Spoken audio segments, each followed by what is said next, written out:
सच बोलने का साहस कीजिए, परिणाम भुगतने की शक्ति परमात्मा देगा। तो हेलो फ्रेंड्स, जय सिया राम। ये कहानी एक मक्खन और एक दुकानदार की है। तो फिर चलिए आगे बढ़ते हैं और जानते हैं पूरी कहानी। एक बार एक किसान था जो नियमित रूप से दुकानदार को मक्खन बेचता था। एक दिन दुकानदार ने यह देखने के लिए कि किसान उसे मक्खन पूरा तो दे रहा है ना, जितना वह पैसा देता है, क्या वह मक्खन उसके बराबर दे रहा है। लेकिन जब उसने मक्खन का वजन किया तो उसे मक्खन कम ही मिला।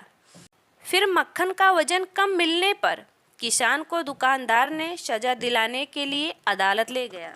फिर अदालत में न्यायाधीश ने किसान से पूछा कि आखिर वह मक्खन जितना पैसा पाता है उससे कम क्यों देता है। क्या वह मक्खन का वजन सही तरीके से नहीं करता। तो यह बात सुनकर किसान ने जवाब दिया कि सरकार, मैं आपका बहुत सम्मान करता हूँ।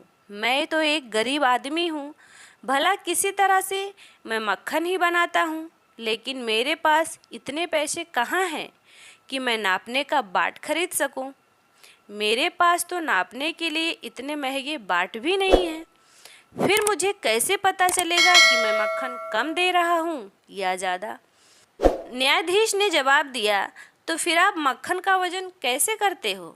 इस पर किसान ने बोला, सरकार, मैं इस दुकानदार के यहाँ से रोटी बनाने के लिए 1 किलो गेहूँ खरीदे थे और उतना ही उनको मक्खन भी देना था। तो फिर मैंने उतना ही गेहूँ के बराबर मक्खन वजन करके इनको मक्खन देता हूँ, तो भला मक्खन कम कैसे हो सकता है।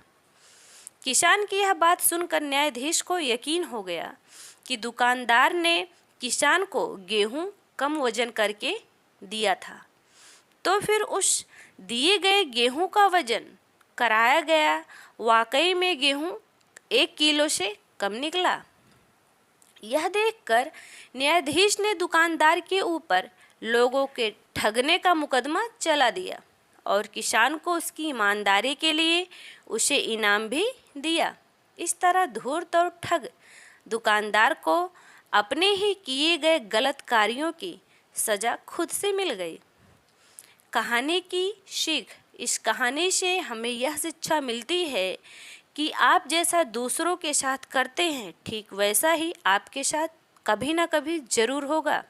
इसलिए किसी की मजबूरी का फ़ायदा उठाकर कभी किसी को ठगना या परेशान नहीं करना चाहिए। इसीलिए इस कहानी से यह शिक्षा मिलती है कि कभी दूसरों को धोखा देने की कोशिश ना करें। आप जैसा करेंगे ठीक वैसा आपके साथ ज़रूर होगा।